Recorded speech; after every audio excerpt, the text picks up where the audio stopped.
reminiscing about our old times, uh, childhood days, the school times, such warm memories, right? We had a very small world, only a few people whom we knew, and even fewer whom we looked up to. Mom and dad were our only real idols. There were only two places probably we could be found, either home or school. Like many of us, I belonged to a middle class family. My mom was the caring and the nurturing homemaker, and my father was the sole breadwinner. Together, they were very ambitious uh, about my siblings and my future. Uh, they ensured that they gave us everything to keep us on top of our health and studies. In doing so, they even sacrificed their own interests to make sure that they could get every best thing. Yes, in these warm chain of memories, I recall some of my chilling insecurities as a kid. As a kid, I felt like I was very shy, very introvert, uh, not very social, not outgoing. Even though I scored exceptional in my academics, but I never felt very confident about myself. I was missing something that was like holding me back when facing the world around me. When I was in school, you would always see me on the first bench, always engaged with books, kind of escaping from socializing. I still recall one incident. It was my birthday. I had to wear a new dress to school and distribute chocolates to all my classmates. The thought that I have to face the whole class and and that I'll be the center of attention really created a lot of stress and anxiety inside of me. I just wanted to avoid going to school that day. Um, so, what do you think was the reason for the stress and anxiety? What do you think was the root cause of this issue? Do you think a child's only needs are food, books, toys, so on? What about emotions? What about expression of emotion, feelings, empathy, sympathy? Who should a child learn these things from? Who is going to tell your child that even his or her first step in life is literally a massive achievement in life? Who is going to teach him or her that if someone likes you, that's awesome. But if someone does not like you, that's okay too. Parents must teach them on how to deal with such feelings. It's really okay to be scared. It's it's there's nothing wrong to be embarrassed if you slip while walking up the stage to go get your prize. What is more important is that you fall, then you stand up and do not look back. But then many of you might say that our kids don't bring up these questions or emotions uh, to them. But then which kid does? Kids, kids probably do not even know what they are going through. And that's the real cause of the issue. I learned this when I became a mom that kids speak their heart out. When we parents start begin to share our feelings and emotions with them. It's a give and take kind of a thing. Kids need to know that it's okay to talk about such things. I certainly believe that explaining feelings and emotions form one of the major pillars of great parenting. That role is not just that of a provider. Mom's role is not just that of a homemaker. Children have needs beyond this. They need emotional attention along with other things like focus on studies and health.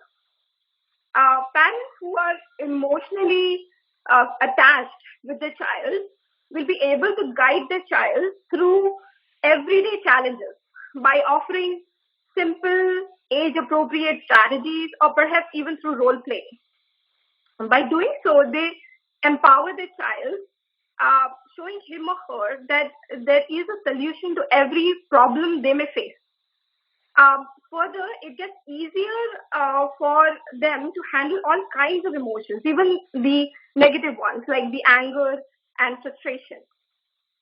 This was the piece which was specifically missing when I was growing up. I realized this when my dad validated me for the very first time. Even today, I clearly remember every moment of that day. Um, I had excelled in my board exams. I came back home from college, and there was my dad eagerly waiting for me. He looked so happy and content. He had piled boxes of sweets all over the living room. Believe me, for a second, I thought I was in the wrong house. It didn't seem real. My dad, for the very first time, patted my back and said the golden words that every kid wants to and loves to hear from their parents. I'm proud of you. This expression of his emotion was not at all usual. I have excelled in my previous years, but he never expressed it like that. Um, this uh, this single moment uh, really boosted my morale and confidence, making me believe in myself. Usually, kids are looking for validation from their parents. They want to make the parents feel proud. And when parents do acknowledge this, this vastly helps them uh, build their self confidence. My husband and I are practicing this on our toddlers. We try to express emotions using words where possible. We play with them, we read books, we do artwork, we play blocks. Eating time is fun, bathing time is fun. And while they're always having fun, they're also constantly learning. And they're not learning about the activities they are doing, but they're also learning about the emotions. Simple example explaining them about sharing is caring and the happy emotions around it. We praise all desired behaviors by saying things like, "You are making me so happy, I'm proud of you, you're brilliant," so on. And for any inappropriate behavior, we express that we are not appreciating it by saying things like, "You're making me angry, I'm sad, you should not do this," etc. As a result of this, what we are observing is that our kids are following the same pattern in their conversation with us. They are only 2.5 year old right now, and we are already hearing these expressions from them. For example, recently, due to the lockdown, my husband and I both are working from home, and the kids are playing by themselves. And so one day they came to us and said, "We are missing you." So this really triggered an action for my husband and I to work out a better schedule so that we can spend a little time with them during the day as well. In another incident, my daughter told me she was angry. Imagine a 2-year-old being angry. I was trying to hold my smile and I took it seriously and I asked her, "What made you angry?" And she said, her sister ate her chocolate. And so this simple incident helped me help her firstly better handle that whole situation, and also help her manage her anger. We often hear our daughters say things like, "Dad, you make me so happy," and um, my husband would start dreaming about being the best dad in the world. And yet, jokes apart, we both look at each other and smile every time when our kids use words to express their emotions.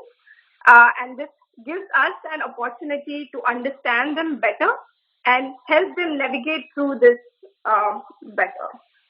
So that's what I have. Thank you.